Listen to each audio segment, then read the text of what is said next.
Welcome on into Three Bold Takes as Freddie is chasing as Quinn, guys. We're coming back to you with our series about successful 2024 seasons for differing teams around the nation. And today we're going to zero in on none other than the Georgia Bulldogs. Had a down 2023 season with the loss to Alabama, didn't make it into the playoffs after that, but absolutely dismantled Florida State and all their transfer or portal or NFL draft guys as well. So now, Freddie, this might be a boring take or a boring video here, but Georgia in 2024, what do you have for them to have a successful season? Well, listen, I think this year's a little bit different for Georgia in a sense of what we expect, right?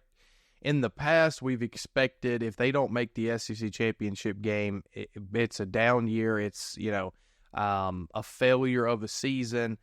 However, with the new way the SEC is going from here on out, no divisions, obviously adding Texas and Oklahoma.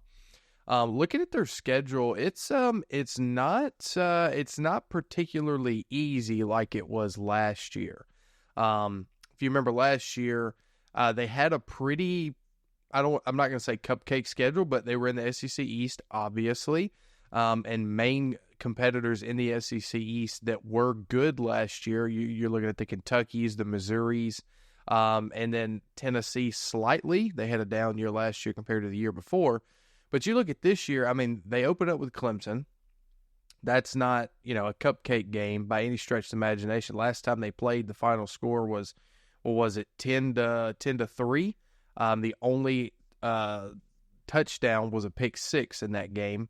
Now, that was, 2 years ago, I think, at this point. Then, obviously, they still have Kentucky. They play Alabama on the road, their fourth game of the season. And then they have, obviously Auburn in that rivalry. Then they go at Texas and then at Ole Miss. Now, a lot of people are very high on Ole Miss. I am one of those guys that's sort of high on Ole Miss. So, if you look at their schedule, little difficult. But for success this upcoming year for Georgia, to me, you still have to make the SEC championship game, bar none. Kirby Smart's now the highest paid coach in college football. And with the retirement of Nick Saban, he is the best coach in college football. And as of right now, I don't see any coach that would be anywhere close to him in the near future. So you have to make the SEC championship game. And I think you have to at least make the semifinal of the playoffs, in my opinion, for it to be a successful season. Now, obviously, you missed the playoffs last year.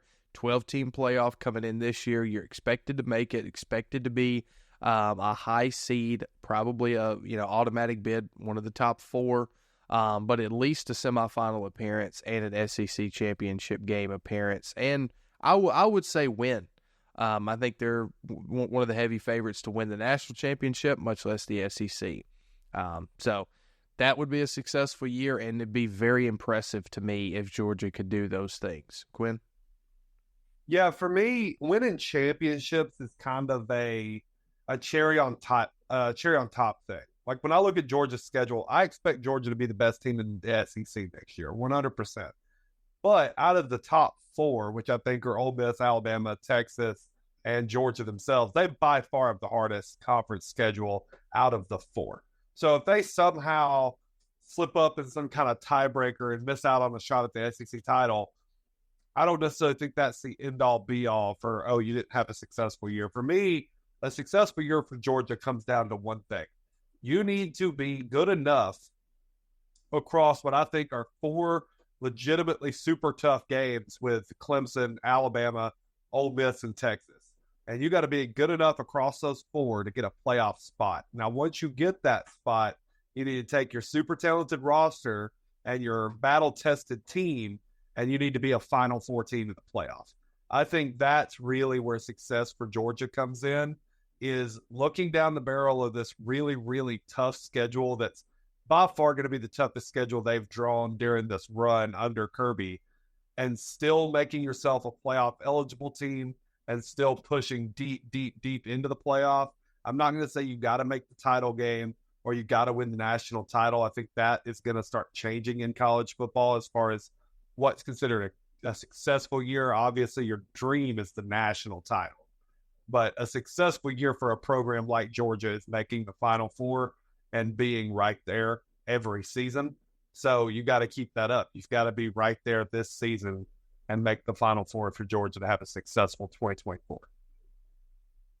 I think for me, in a age of everything changing but Georgia, for me, they have to be the national title game. Saban's gone. DeBoer has changed from Washington. All the teams except for Texas has changed head coaches that were in the playoffs last year. Texas is coming over to the SEC. We discussed their schedule last week and what we thought about their season. So go watch that video if you haven't. But as well, so Texas has to succumb to SEC play as well. So we'll see how that goes against them for this season. But in all that, Georgia is by and far has the best coach, best roster, best overall team structure. So they should be the best team in the nation by far and none. And so they definitely should have a bye week or a bye first round in the playoffs. And then as well, I think they need to be in the national title. I think last year was an ultimate failure. If you beat Alabama, you're probably going to win the national title. I think they could beat Michigan. And so you didn't. So that's a failure. You had a chance to three-peat and you didn't. Now it's time to start it back up. I think Georgia has to be the national title to have a successful season. Other than that, it's boom or bust. I think this is where we're getting to the early 2010s Nick Saban Alabama teams with Kirby Smart in Georgia right now, that it's if they don't win a title, they didn't do much. They go play in the Citrus Bowl or Orange Bowl or Fiesta Bowl, they don't really care because it didn't matter at the end of the day because it's not a national championship. Wow. Well, if that's all we got on Georgia, make sure to stay tuned, guys. We got 3 more coming for you. Some really good ones, some interesting ones that I know we're definitely going to have some arguments over. So make sure to stay tuned to 3 Bold Takes with Freddie, Chase, and Quinn on this series for the 2024 successful seasons for teams.